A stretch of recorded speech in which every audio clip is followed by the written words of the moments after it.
My next guest is going to be back in action against Jose Johnson coming up here, UFC Fight Night, November 19th. It's Vince Morales live from his very beautiful studio. Vince, how are you? Doing well, man. How are you? Doing awesome. Yeah, man. Just like I said, excited to see you get back in the cage here, but we're a little bit surprised to get Jose as an opponent, just because you've had like 7 fights in the UFC. This is going to be his debut. A little bit. That's where I was a little. Well, this one will be number 8, and it'll be his number 1. So it's a weird thing. But the more I think about that, the more I get a little confidence in the fact that I'm the vet and in the UFC now. It's been almost my entire career now, or almost half my career rather, has been built in the UFC. So I think I'm starting to feel that and recognize that, and just get a little more confidence from that. So I plan to give him a little.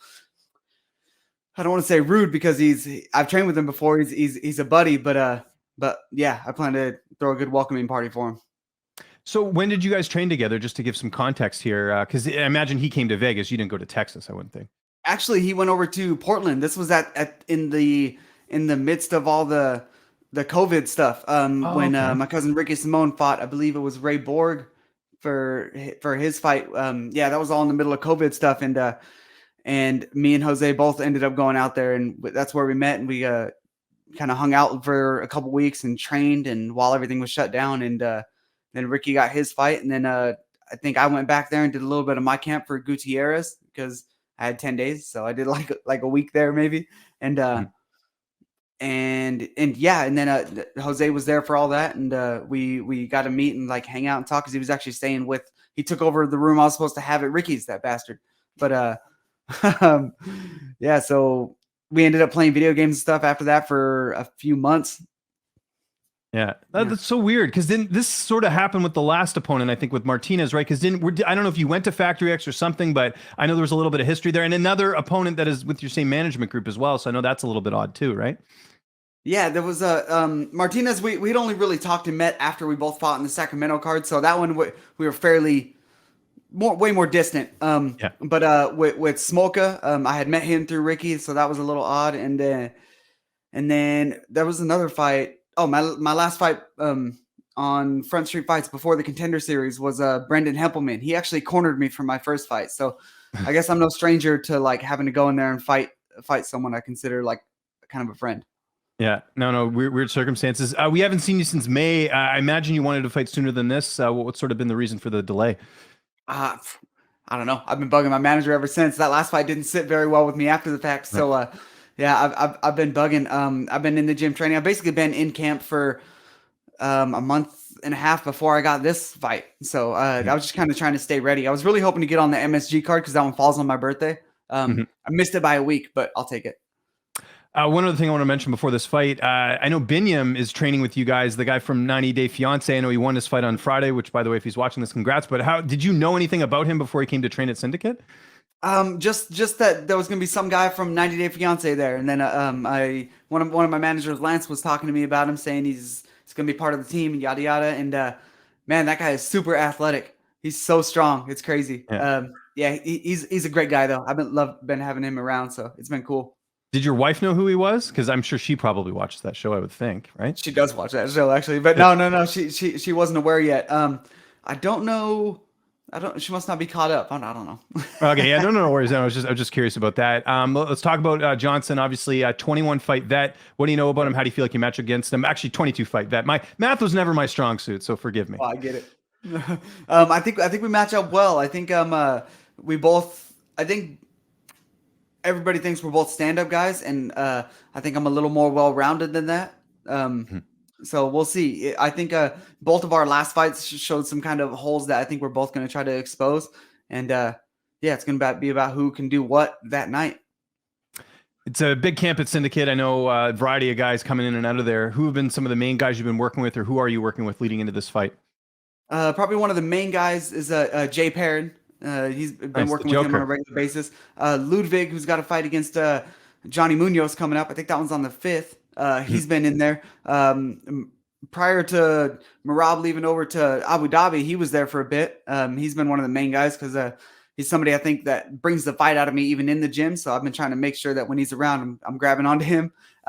Ricky Simone's been coming down, obviously. Alex Perez was there for a little bit. He's he's got some injury stuff that kind of sidelined him a little bit, but yeah, I mean, we got a staple of real good guys, and it's been Max of the Alley. He just started going there. He's from China. He's been great to train with. The Shapiro brothers, man, it's just nonstop, and it's kind of being in Vegas for the fight capital, right? So there every week, I feel like there's somebody new coming in that wants to train. So Yeah, it's cool. I really noticed sort of the vibe in the gym right now. A lot of you guys are like good buddies. You hang out, and like it just seems like it's the place to be in Vegas. If you're looking for somewhere to have some structure in your camp too. So it sounds like just nothing but positive stuff from what I'm hearing, which is great. The weight cut, how's all that going? I mean, we have some time here, but how's all that going? Everything's great, really. I think I'm actually.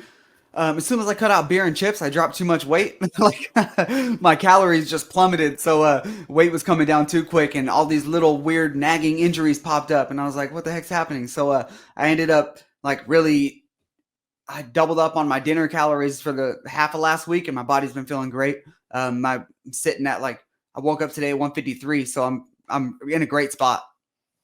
What's your favorite bag of chips? Like, do you have a go-to? Because I have a favorite chips, and I'm just curious to hear what yours is.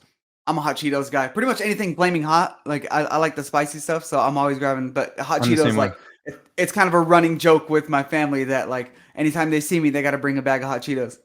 Okay, interesting. I'm not a big Cheetos guy. I'm so I don't know if I think they have them in the US, kettle chips. So they have the kettle lime habanero chips. They're so spicy that if you eat a whole bag, you're going to be on the toilet. So you got to just have a little bit, but they're so good. That's my favorite bag of chips for sure. So. Kettle chip. I think we have those. I've been grabbing the Lay's kettle cooked. I'm assuming it's pretty similar. It's got that crunchy. Yeah, they're hard chips, but the actual brand's called Kettle, and I've seen them in Washington State before because I actually go to get my gas there all the time because it's cheaper than where I live.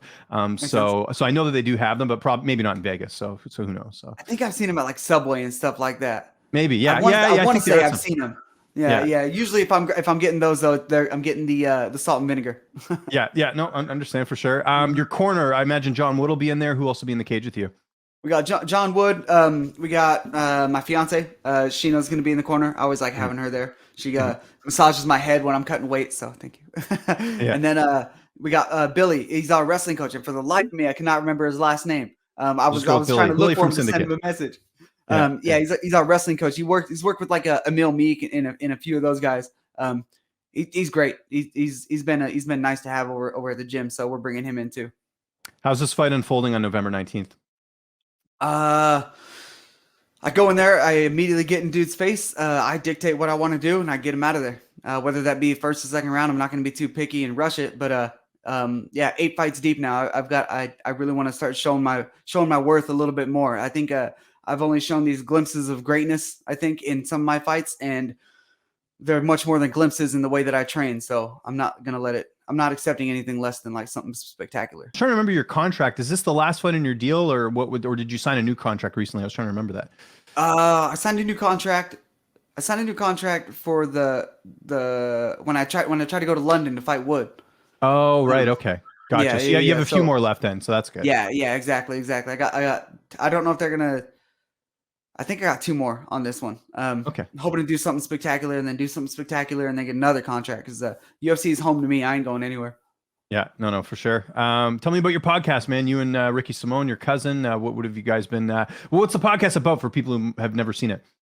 Just about getting to know us a little bit better, really. Just because I think we only ever get to show those little bits of us at 15 minutes in the cage. So it's called Just Cuz. Because we're cousins, right? So we're actually calling everybody who's tuning in on a regular basis cousins.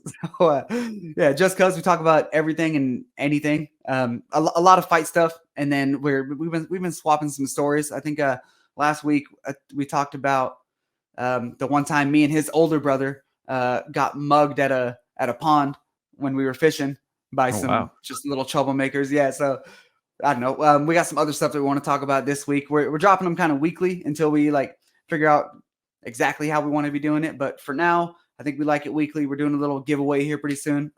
It's been real cool. It's been cool to get to interact with people on a different level. Where can people find that? Where can people find you on social media? And if you got any sponsors you want to mention, I'll give you the last word here. I appreciate it. So you can find the podcast on YouTube, or you can look up the Instagram page for some of the reels and some of the quick things. It's Just Cuz Podcast. with Vince and Ricky, obviously. You can find me on all my socials at Vendetta135. That's pretty much the easiest way to get a hold of me. And I recommend Instagram. That's the main one I'm on. Big shout out to Iridium. They've been doing their thing. Sanibel's been sending me some gear to get everything taken care of. I'm putting everything I can into this fight, and I really want to show something great. So make sure you tune in November 19th.